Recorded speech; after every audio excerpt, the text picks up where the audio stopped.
I don't know who I'm preaching to, but I feel like I'm preaching to somebody today. See, we have lost our ability to wait. If the marriage don't work out in the first 3 years, we're out of there.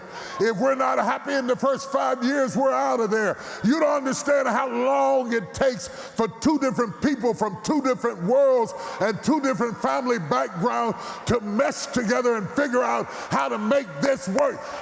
You ain't gonna be happy every day. I can't make you happy. I'm trying to make me happy. I don't even know what I want. How do you expect me to know what you want? I don't know what you want, and I can't make you happy.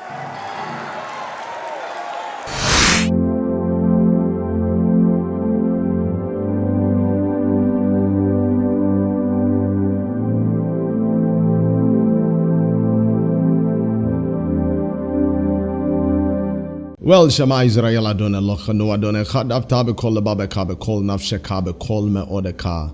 Hear, O Israel, the Lord our God is one Lord, and you must love the Lord with all your heart, with all your strength, and with all your might. Bereshit bara Elohim hashamayim va'eret haitatuhu v'bohu v'chushek al penei v'ruach. Once again, you're welcome to Fresh Word from God. And we're going to take our time to be able to decode some messages. Today is going to be wonderful. It's going to be a very, very special word that we're actually bringing to you. And once again, I'm zooming in into the message of Bishop T.D. Jakes. Bishop T.D. Jakes of the Potter's House. And today we're zooming in into a very straightforward, wonderful message that is getting into the Gospel of St. Luke, chapter number 15, and he's talking about the prodigal son. You know, sometimes when I'm talking about Bishop T.D. Jakes, people don't understand it, but you know, there's no way study about preaching, teaching, and raw word can be made in this generation without reference to Bishop T.D. Jakes of Potter's House. Let's get in deep. It's Father's Day.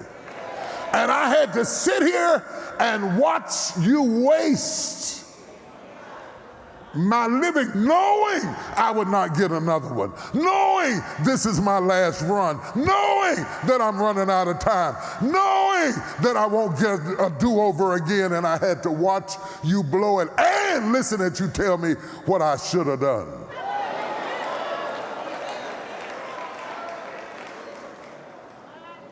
Because even though you haven't done it, you seem to know how to do it.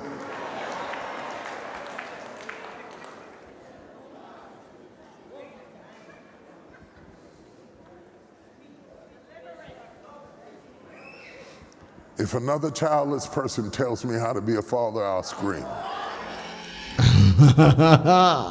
If another child tells me how to be a father, I will scream. Oh yeah. Sometimes you have no idea what it takes to be a father. Yes. You just have no idea. If you are not in the shoes of a father, you will never understand. And I think that's why at a point, God had to get Hosea to get married to Gomer, so that, you know, Gomer will show him the reality of life and true colors, so that Hosea will now be able to appreciate what God was going through, so that they can use it for his prophetic messages. The father can be going through hell and everybody's demanding on the father. The father can be in pain and nobody knows it. The father can be dying off and nobody knows it. The father is going through a whole lot of issues and nobody knows it. The father figure. Be a father, I'll scream. I know this is going to get me on TikTok for sure, but here I go. If another woman tells me how to be a father, I will open my mouth and flat out scream. You can no more tell me how to be a father than I can tell you how to birth a baby. I don't know nothing about birthing a baby. I don't know nothing about nursing a child. You have to know what you don't know. Shut up being the teacher and just be the wife. That's hot. That's hot. If another woman is opening up her mouth to teach me how to be a father, I'm going to open my mouth and shout and scream, because you have no idea what it means to be a father. You have no idea. You have no idea what men go through. You have no idea what fathers go through. You have no idea the pain in the hearts of men. You have no idea the problems and the difficulties of men. You just have no idea. Let's get straight into business.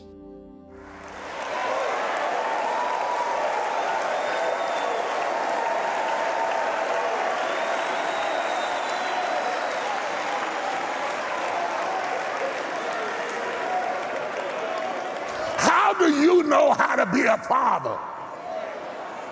Not only are you not a father, most of you didn't even have a father, and yet you're an expert on how to be.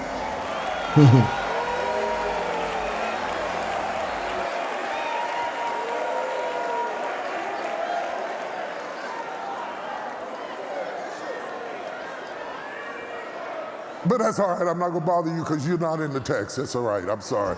I got off the text. Let me get back to the text. I'm not going to bother you today and all your ideas and all the stuff you read in Essence and Woman's Today and all the things you heard at the beauty shop about what a man ought to be. I'm not going to bother it today because you're an expert on something you have never done. I'm going to leave you alone. I'm not going to try to argue with you because you talk faster than me. Go ahead. But just because you out-talk me doesn't mean you change my mind.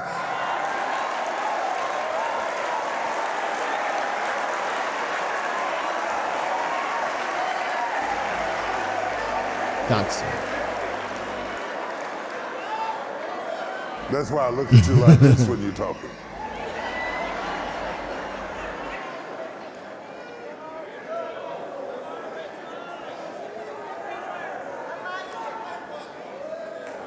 And there you are. I want you to feel what the Father felt when the Son walked out the door with his life and blew it. It's not like he went out there and increased it and invested it and grew from it and multiplied it and did something with it. He took everything I told him and everything I taught him and everything I gave him and everything I put inside of him and gave it to sluts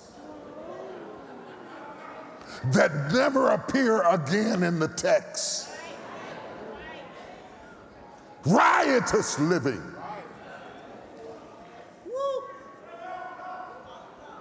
And to all of that, the Father said nothing. That's amazing. He said absolutely nothing because he had to. He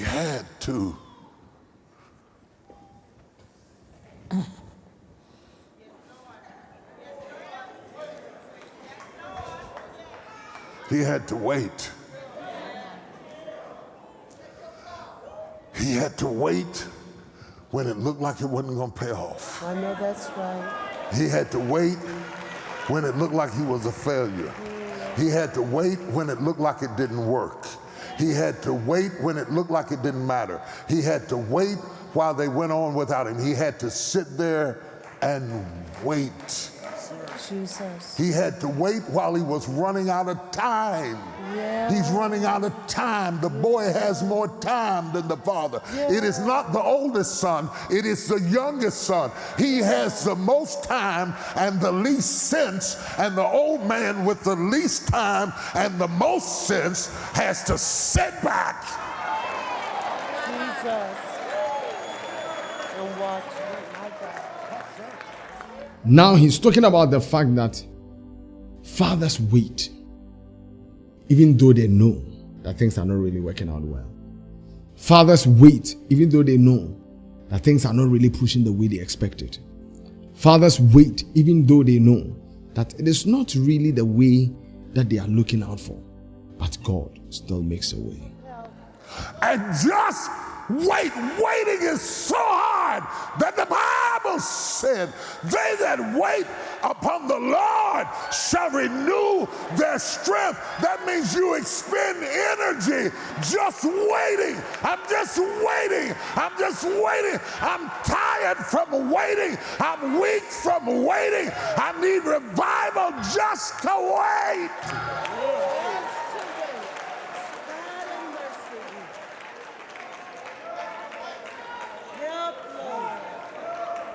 And so he waited. Because good grits.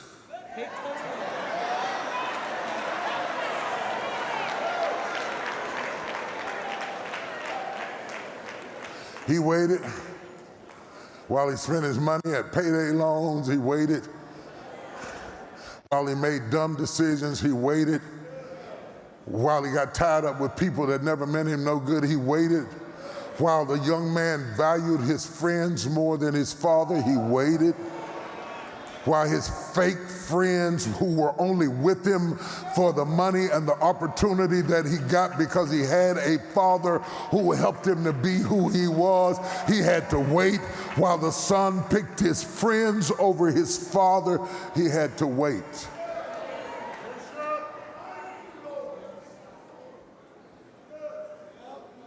And he didn't say a word. Brothers, shut up. They can't see it till they see it. They can't know it till they know it. They can't be it till they be it. They can't see it just like you couldn't see it when you were their age. They can't see it either.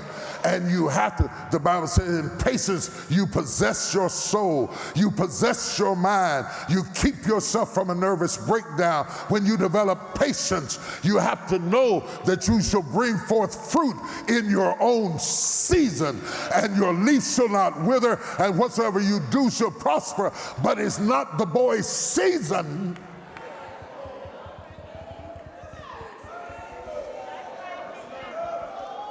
You gotta wait on that girl to grow up. Yes, she's gonna act a fool. Yes, she's gonna do stupid things. Yes, she might come home pregnant. Yes, she might get on drugs. Yes, your heart is broken. Yes, you feel like you're a disappointment. Yes, you feel like a failure. At your most vulnerable age, you feel like, I failed. I put everything I had in you, and look at you, but you gotta wait.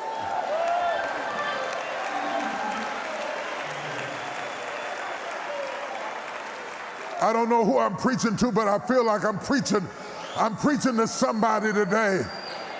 See, we have lost our ability to wait. If the marriage don't work out in the first 3 years, we're out of there. If we're not happy in the first 5 years, we're out of there. You don't understand how long it takes for two different people from two different worlds and two different family backgrounds to mesh together and figure out how to make this work. It's talking about the father factor being a waiting zone. That if you're a father, you've got to wait. The children can come in with problems and difficulties, but you just have to wait for the right time. The children can be small and they are giving you all kinds of wahala, difficulties, but you just have to wait until they grow. It will be so beautiful for you. So if you want to form or find yourself within the father factor, you've got to wait.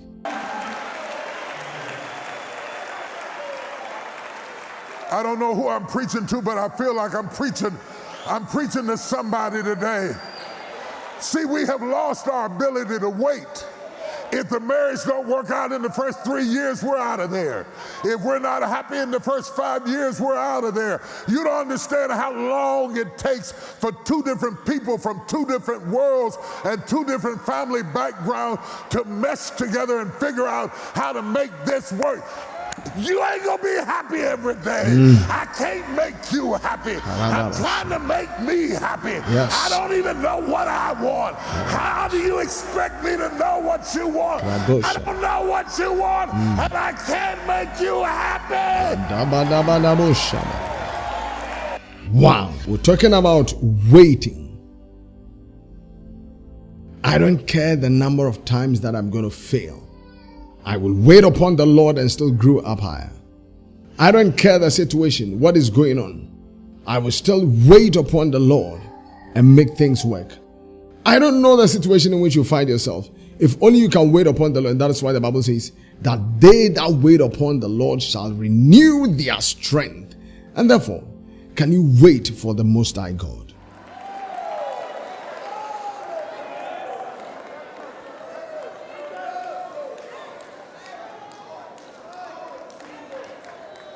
And so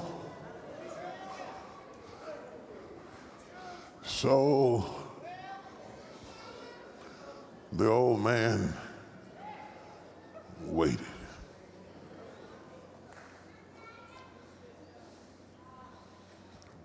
This Jewish boy has gotten tied up with some Gentile people. Wait a minute. You couldn't stay with me and I loved you.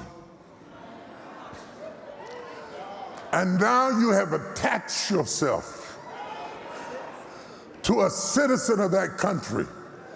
And I had to wait while you gave them honor. You couldn't be attached to me. Wow. But you attach yourself to the Gentiles who sent you out there to feed what I would never feed you. For a Jew to eat swine was a curse. And the moment they got his attention, they sent him to the hog pen, not to eat the swine, to feed the swine.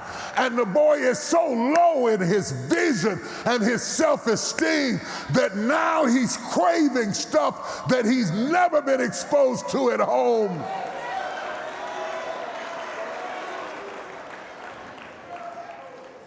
And it's not that he was about to have a hand. So now he's getting into the sonship issue where he went to spoil the money, gave it to whores and enjoyed it just anyhow.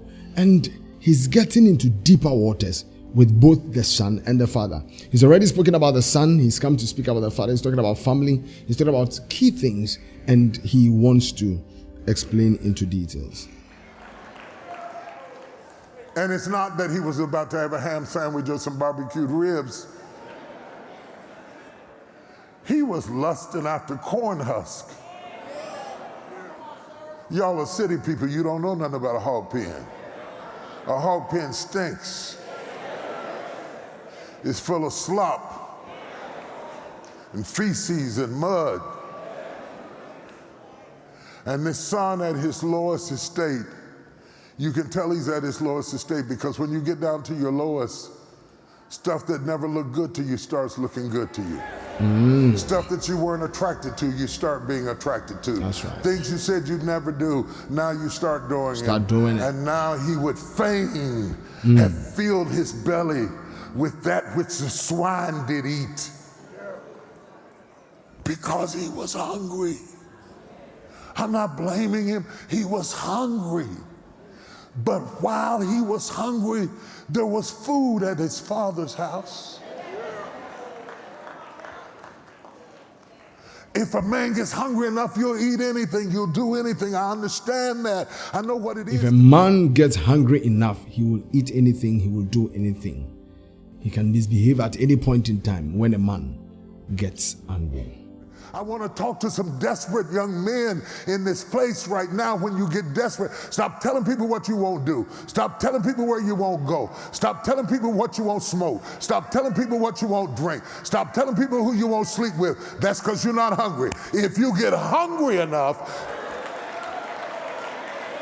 oh, you got to sit there and act like you don't know what I'm talking about. You got to sit there with your church face on and act like you haven't done anything that you thought you would never do. You got to sit there and look at me on this Father's Day and act like you ain't got no mess, no secrets, no stuff you don't want nobody to know about, like you have never been to the hog pen. You such a phony. That's why I'm full with church folk. I want to talk to some real people who have done some nasty stuff, some stinking stuff, some wretched stuff, some stuff you had to blindfold yourself to do. I want to talk to some people that looked at corn husks and thought it was sexy.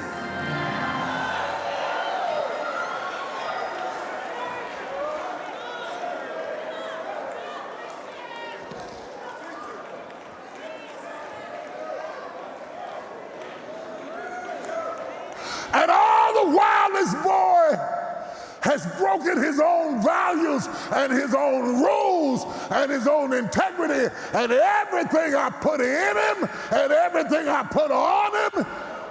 And now he's down in the hog pen where my parenting is tested. My parenting is not tested when you're in my house. My parenting is tested when you leave. My parenting is not tested at 9 o'clock in the evening. My parenting is tested at 3 o'clock in the morning. My parenting is not tested when I'm driving you to the prom. My parenting is tested when you got your own car and you're over somebody else's house you shouldn't be over. My parenting is tested when you fell in love with that married man. My parenting is tested when that boy got ready to kill you over a girl who was just using you for your money.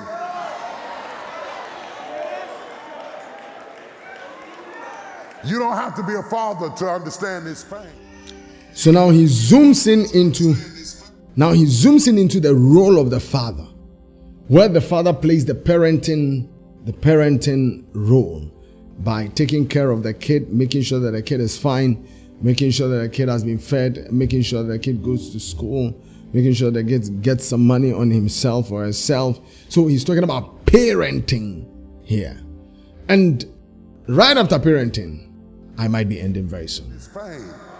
Because there's a whole lot of women in this room who have been raising children, and you know what it is to walk the floor at 3 o'clock in the morning and you can't fix it and you can't stop it, and they won't talk to you and they won't take your calls and they won't listen to you, and all you can do is wait.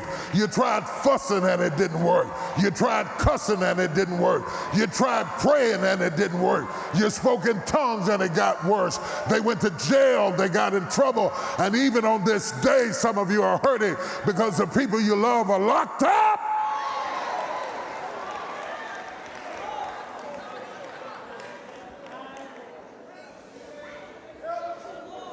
And he would fain have filled his belly with that which the swine did eat.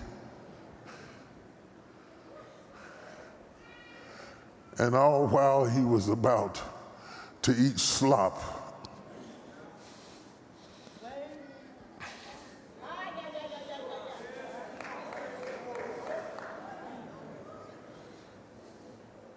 have you ever waited on somebody you love? Have you ever waited on somebody that you love? Have you ever waited on somebody that you love? Listen, I'm pausing here and I'll get right back to you. Make sure that you subscribe to this channel. Make sure Rabbi Network Official. Hit the notification bell, hit the subscription button, and we'll be good to go. This is Fresh Word from God. And my name is Rabbi Humphrey. Stay glued to yourself.